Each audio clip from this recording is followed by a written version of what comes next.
Kia ora koutou katoa, ngā mihi nui kia koutou. I'm Donna Blair. I'm the GM for Te Utahina Manaakitanga Trust, the alcohol and drug counselling service based in Rotorua.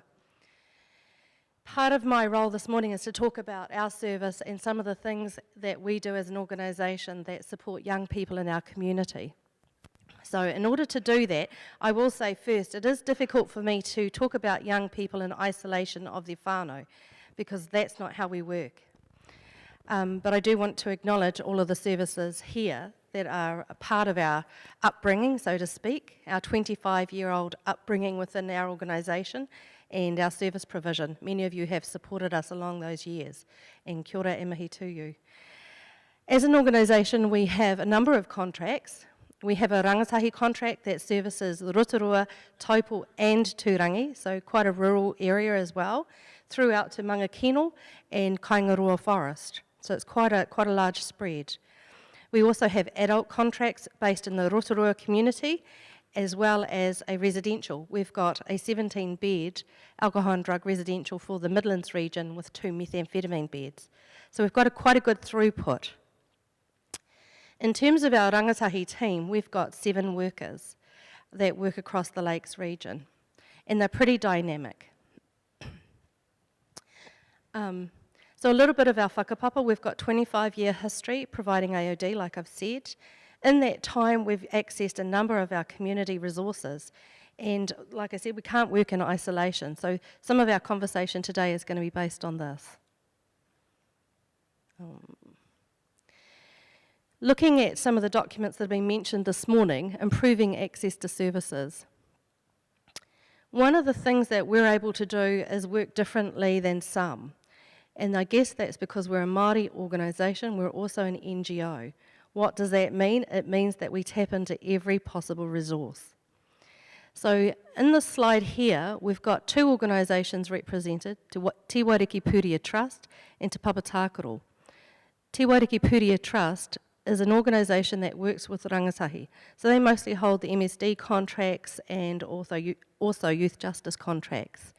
How we work with them is we work in running groups together, we do waka ama together, we do assessments for people, young people who have alcohol and drug issues, and we support that whole rounded way of developing a treatment plan, but not just for that young person, also for their parents. Te Papatākaro on the left-hand side of the screen, in this picture, this organisation also works with age range, across the age range, working with young people and their parents and whānau. And this is a photo of a daughter and her father and daughter I should say. And part of this is about keeping people active, keeping people involved in our communities, and being able to show alternative ways of being together. The photo below is a young man who, his aspiration is to become a youth worker.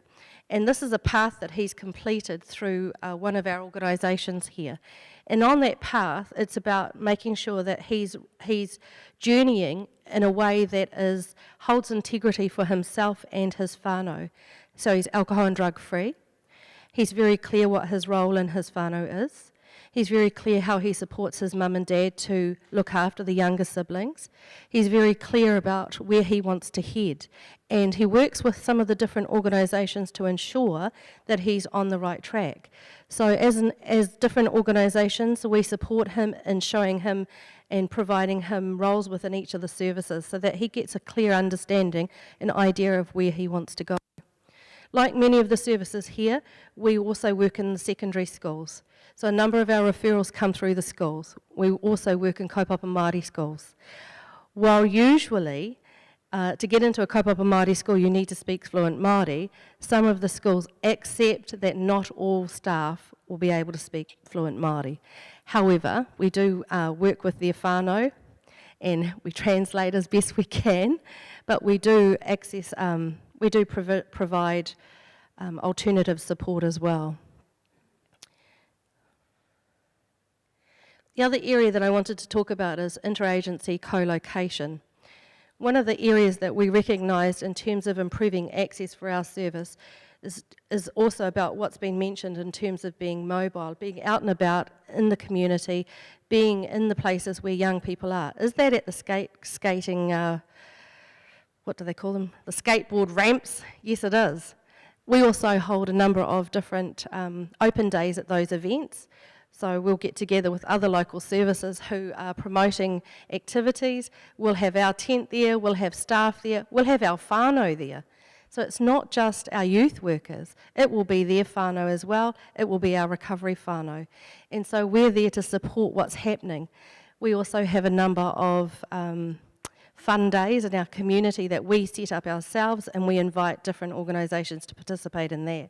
So we're trying to ensure that our community has quite a range of options available to them.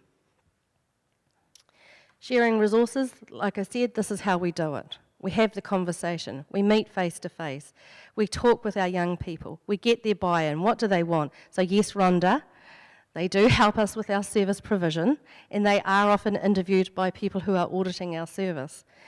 And they do seem to have some really great ideas for us. They own us, or they believe they own us.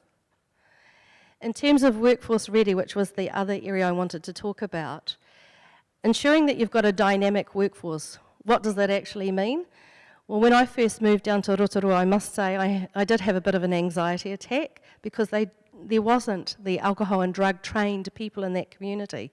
It was a bit of a shock to think that I would have to potentially employ social workers and then move them sideways and change some of their thinking into how we do things in the addiction sector.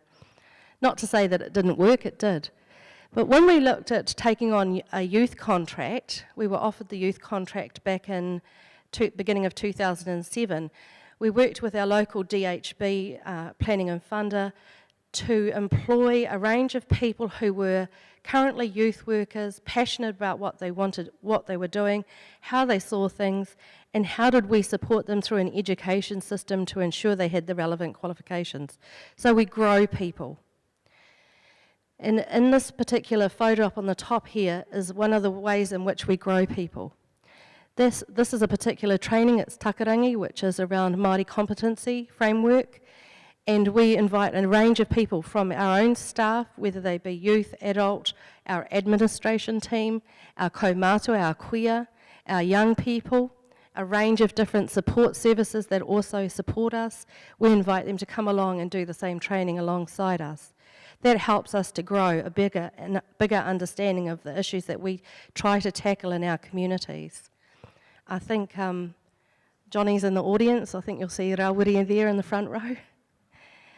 Down here on the left-hand side of two of our staff, the young man in the right is an up-and-coming leader. Well, he is a leader now. He's 30 years of age. He's just turned 30, so to me he's still quite a baby. But he's actually been in the sector now for a very long time. He's been in the sector since he was a teenager, having completed treatment. And from that, he went on to become a support worker. He worked as a support worker in our residential. He retrained. He became qualified. He's just going to begin his master's as well. But just recently, when I say he's going to be one of our leaders, he recently came to me and he wanted to talk about an internship and what that might look like and where might he go. Following that conversation, we organised where he would head off to. So he's heading off this year to work alongside another AOD expert and presenting internationally as well. But one of the things that struck me was the conversation when he said, "Donna, it won't be long and I will have your job." And I thought to myself, first of all, I had my own thoughts going through my head, but then I thought, well, this is actually why we're doing this. We want to grow people. We want to grow our future leaders. And if a young man can actually be sitting here quite confidently saying this to me, then I've done something right. One of the great things about this young man, Matatu, is he is also that person that goes out into the community and does that as well with young people. So he grows people as well. So he's heavily involved in kapahaka in our community. He's very well versed in performing arts, so it works for us. In terms of whānau ora, like I said, it's really difficult for us to work in isolation without having our whānau alongside. And I also want to acknowledge the tragedy that happened for us in our community this past weekend.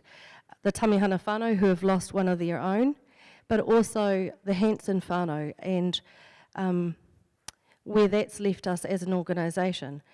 Young Dan Hansen is the child of one of my staff members. So it's not just about them out there on their own doing this healing work, it's what do we do as a whānau and as a community to support both whānau in this healing process. Regardless of whatever occurred, there requires some healing to take place.